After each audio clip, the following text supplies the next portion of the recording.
Recordarás que estábamos analizando cuando se nos acabó el tiempo la semana pasada de justamente cuál era el reto que enfrentaba el partido Movimiento de Regeneración Nacional, Morena, con su candidato y su virtual gobernador, David Monreal Ávila. David Monreal Ávila ya tomó posesión de gobierno el 15 de septiembre pasado en el estado de Zacatecas. Y en el estado de Zacatecas, el problema principal con el que se va a enfrentar el nuevo gobernador, pues es la violencia. Y es una violencia que ha venido en aumento en los últimos 2 años. Esto debido a la confrontación entre los cárteles de los Zetas y el cártel Jalisco Nueva Generación, que se disputan el control de ese corredor de drogas que conecta entre el centro occidente del país con la zona norte. A ello, a la violencia, pues también se suma ahí en Zacatecas la pobreza, porque 4 de cada 10 personas en esa entidad viven en condiciones de pobreza extrema, en donde 2 de cada 10 habitantes no tienen la posibilidad de una alimentación diaria. Esto como resultado del abandono social que ha hecho el gobierno estatal, el que salió en las últimas 3 administraciones, donde no ha visto pues por los pobres. A esto hay que agregarle también, mi querido Misael, que Zacatecas tiene una deuda pública que recibe David Monreal de 8,055 millones de pesos. Es una deuda pública que ha venido escalonando en forma muy acelerada en las últimas 3 administraciones. Y los poderes fácticos con los que se va a encontrar justamente, ahorita que hablabas del sector minero, de las mineras canadienses, las mineras canadienses son uno de los poderes fácticos, de los poderes subrepticios que están ahí en el estado de Zacatecas, tratando de controlar a los gobiernos municipales y al gobierno estatal. Y a ellos se suman, por supuesto, miembros del crimen organizado, como son los cárteles de los Zetas y el Jalisco Nueva Generación. ¿Cuál es tu visión, mi querido Misael, con relación a cuáles son la problemática principal que se va a tener ahí en Zacatecas? Mira, además de la deuda que es alta, la deuda que se tiene registrada, que obviamente ahora que acaba de tomar protesta y ya está en funciones el hermano de Ricardo Monreal, sin duda encontrarán más problemas todavía dentro del gobierno. Eso es lo que son cifras, pues que al final es lo que ya no pueden controlar, ¿no? Esas deudas públicas, pero dejan muchos pasivos los gobiernos salientes, pero también el asunto no nada más es en ese tema, Jesús. Yo creo que también habrá que vigilar mucho el actuar de David Monreal, porque David Monreal es hermano de Ricardo Monreal, y Ricardo Monreal es un personaje pues que dejó mucho que desear para Morena en las elecciones del pasado 6 de junio. Se está vislumbrando que Ricardo Monreal aún tiene intenciones de seguir con la creación de otro partido para el 2024, pero que además pues también fracturó, dividió el voto en la Ciudad de México, algo que sin duda molestó a Andrés Manuel, que dejó de invitarlo ya a desayunar cada lunes como lo hacían de manera tradicional, y esto pues también marca un parteaguas para Zacatecas. Sí, Zacatecas es el exportador número 1 de migrantes hacia Estados Unidos, pero también, como ya lo comentaba, se encuentra en los grandes números en cuanto a cifras de pobreza extrema. En Zacatecas también tenemos que 9 de cada 10 delitos no son denunciados, y precisamente por lo que tú mencionabas, pues no se denuncia porque hay desconfianza hacia las autoridades, y la otra, pues obviamente el miedo. Pero las grandes expectativas también generan grandes compromisos. David Monreal llegó con un alto margen, casi el 50%, si no está mal la cifra, pero ahí, pues eso implica que estarán generando grandes expectativas para este gobierno. El reto de David Monreal es, de aquí a 3 años, evaluarse en la próxima elección del 2024, donde tiene que definir también, tiene que dar claridad de si está o no con Andrés Manuel, con el partido de la 4T que es Morena, o si va a traicionar y se va a inclinar para apoyar los partidos del frente. David Monreal tendrá que marcar como gobernador un distanciamiento de su hermano Ricardo Monreal, porque de lo contrario, pues también va a sufrir las consecuencias en el hecho de que si no están trabajando en la misma sintonía con la 4T y con los demás gobernadores, pues podría ponerse él mismo piedras en su camino.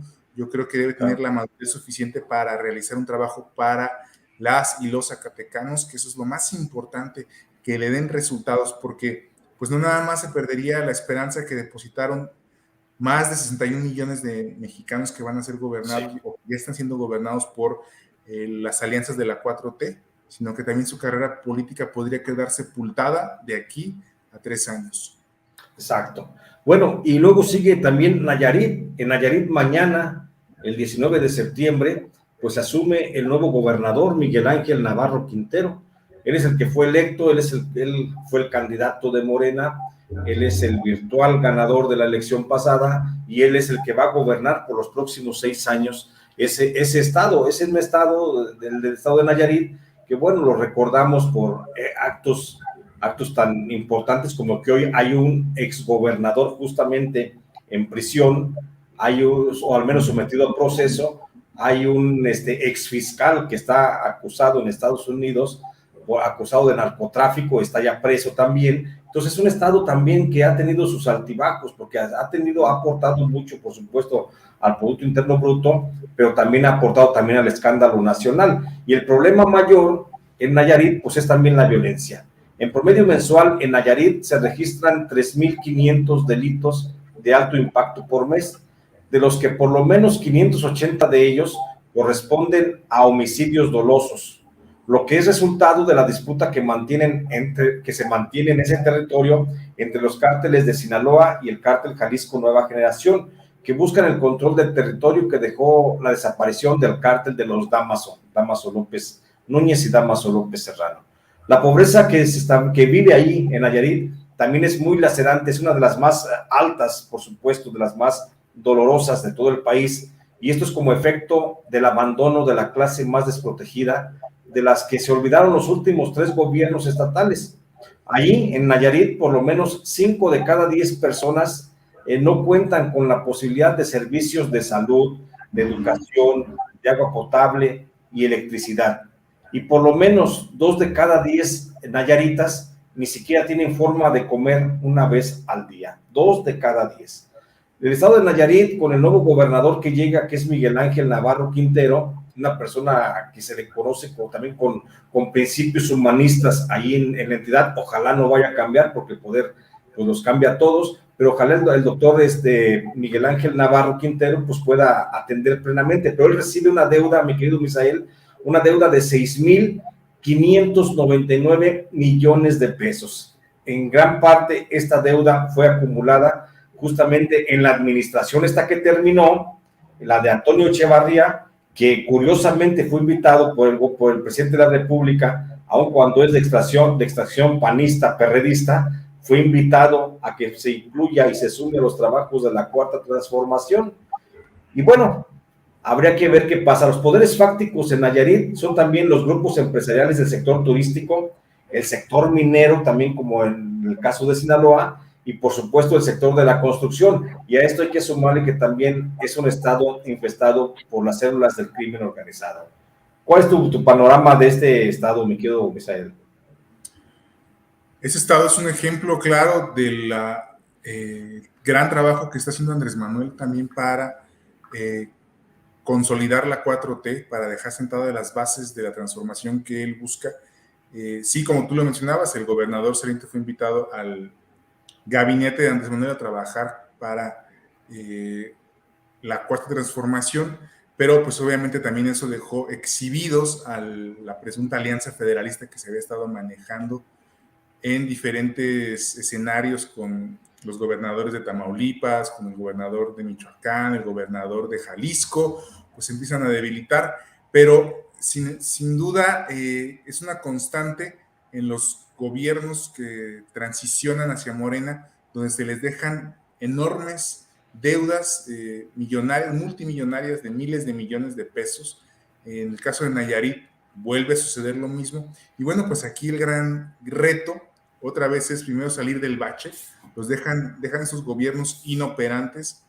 El gobernador que mañana tomará posesión pues tendrá que buscar hacer malabares Miguel Navarro Quintero para pues darle continuidad, porque él ha subrayado que el 90% de los recursos se van a nómina, o sea, todo el presupuesto que llega se van a nómina, y pues buscan también atraer inversión pública al Estado, porque es un Estado que se encuentra pues sin inversión pública, o ha sido muy baja la inversión pública. Y otro de los temas que le preocupa al gobernador Miguel Navarro Quintero, pues es que hay municipios en los que ha habido grandes endeudamientos, como el caso de Bahía de Banderas, y él dice que va a pedir puntos de equilibrio, donde ya no se pida más deuda en los municipios, ya no se les pueda aprobar, porque si no esto va a llevar a un callejón sin salida. Es muy importante también señalar, como ya lo hemos hecho, que existe la buena coordinación entre todos los órdenes de gobierno a nivel estatal y federal con los gobernadores entrantes de Morena PT, Verde Ecologista. Sin embargo, eso también implica que se quedan sin pretextos para decir que no pueden avanzar. Están doblemente obligados a dar resultados de manera pronta, de manera expedita, pero pues también de cumplir con los principios que ha dejado muy bien marcados el presidente de México y que representan un discurso de la cuarta transformación: el no mentir, no robar y no traicionar. Claro. Van a estar ahí tentados de poder hacerlo. Seguramente empezarán a escuchar los cantos de las sirenas, como dice Andrés Manuel López Obrador, y ya verán ellos si les hacen caso o si se mantienen por el lado de la 4T y por el lado de los principios que están emanados de Morena y de la formación de este movimiento a nivel nacional. Son retos muy importantes. Es fácil hacer campaña, es fácil prometer no empobrece. Bueno, pues ahora están llegando ya a sentarse, a gobernar, y tienen que convertir esos discursos, esas promesas en hechos, en resultados, de manera inmediata, porque ganaron con un amplio margen, porque ganaron con más del 40% de la votación, y eso pues los obliga a cumplir doblemente. Claro. En Sinaloa, mi querido Misael, llega Rubén Rocha Moya. El cambio de gobierno se tiene programado para el próximo 1 de noviembre. Allí en Sinaloa, bueno, Rubén Rocha Moya va a suplir a Quirino Díaz Coppel, que es el que era gobernador, bueno, que es gobernador también del PRI, y que también es, al igual que Antonio Echevarría, pues también es un invitado del presidente López Obrador para sumarse a los trabajos de la Cuarta Transformación. De repente, bueno, Quirino Díaz pasa de ser de la mafia del poder a la Cuarta Transformación ya investido, y al parecer va a ser el próximo embajador de México en España. Pero bueno, al margen de eso, ¿cómo está el estado de Sinaloa? Pues el estado de Sinaloa, la tierra del Chapo Guzmán. Habla uno de Sinaloa, no puedes dejar de pensar, por supuesto, en el Chapo Guzmán y en el cártel de Sinaloa. Allí el principal problema, pues también es justamente la violencia que el cártel de Sinaloa genera desde hace décadas, pues que mantiene el control prácticamente de todo el territorio. Recientemente la confrontación del cártel de Sinaloa con el cártel Jalisco Nueva Generación ha hecho que se registre en promedio mensual entre 670 a 865 asesinatos por mes, una de las tasas más elevadas a nivel nacional. Eso es lo que hace que la pobreza sea lo de menos en Sinaloa. Esta entidad registra también, a causa de la violencia, una de las tasas más altas de desplazamiento forzado interno. Solo en los últimos 3 años, por lo menos 260,000 personas han tenido que salir huyendo de ese estado para irse a radicar principalmente hacia la zona fronteriza con Estados Unidos o a otros estados como Sonora o como Chihuahua o Durango. De lo que se ha quedado, de los que se han quedado ahí en Sinaloa, los que no han emigrado, se establece que por lo menos 4 de cada 10 personas viven en condiciones de pobreza extrema. La deuda que recibe Rubén Rocha Moya es de 7,259 millones de pesos. Y los poderes fácticos a los que se va a encontrar el nuevo gobernador, contra los que tendrá que negociar o tendrá que ver la resistencia que va a presentar este gobierno de la Cuarta Transformación, pues son empresas mineras, empresas de servicios turísticos, el cártel de Sinaloa, el cártel de Jalisco Nueva Generación, y a esto agregue también la Iglesia Católica, que también está muy férrea en esa parte del país a participar en el gobierno. ¿Cuál es tu diagnóstico, mi querido Misael? Ha sido muy sorprendente lo que se ha dado aquí en el tema de la invitación que ha dado Andrés Manuel a estos gobernadores al gobernador saliente de Sinaloa, pues generó también mucha polémica, como ya lo hemos comentado, pero lo más importante es también aquí comentarlo con el auditorio, que opine, pero que también analicemos cuál es el fin que se busca con todos estos tipos de transiciones que se están dando, pues es también empezar a establecer el rumbo para las elecciones al 2024, es decir, Andrés Manuel tiene que también garantizar para continuar con la 4T que se va a realizar una continuidad en la próxima elección del 2024. Y es con alianzas como llegó Andrés Manuel a ser presidente de México. Vimos cuando entró ahí que pues había gente expanista, que había expriistas, fue muy cuestionado, pues también la salida de una senadora muy polémica que estaba en Morena y que después renunció a Morena y se sumó a las filas del panismo, Lili Telles, que traicionó el proyecto de la 4T, que al final son acuerdos que se realizan para trabajar por el bien de México, el discurso que maneja la Cuarta Transformación, pero pues que al final, durante este andar, estos personajes no tienen palabra, faltan a su palabra y pues sacan el cobre. Finalmente, esperemos que estos gobernadores salientes, tanto el de Nayarit como el de Sinaloa, se mantengan vigentes de aquí hasta el compromiso. Yo creo que son compromisos largos, seguramente no nada más de 3 años, sino estamos hablando tal vez de hasta 9 años, porque es un proceso largo lo que va a costar instaurar la Cuarta Transformación en México. Ya hemos visto cómo ha navegado Andrés Manuel para lograr esos consensos, para lograr y dar grandes pasos, pero que no son todavía suficientes, que tenemos muchos, y de ahí podríamos entender la necesidad de construir alianzas que son por los intereses públicos, por los intereses genuinos de beneficiar a los mexicanos.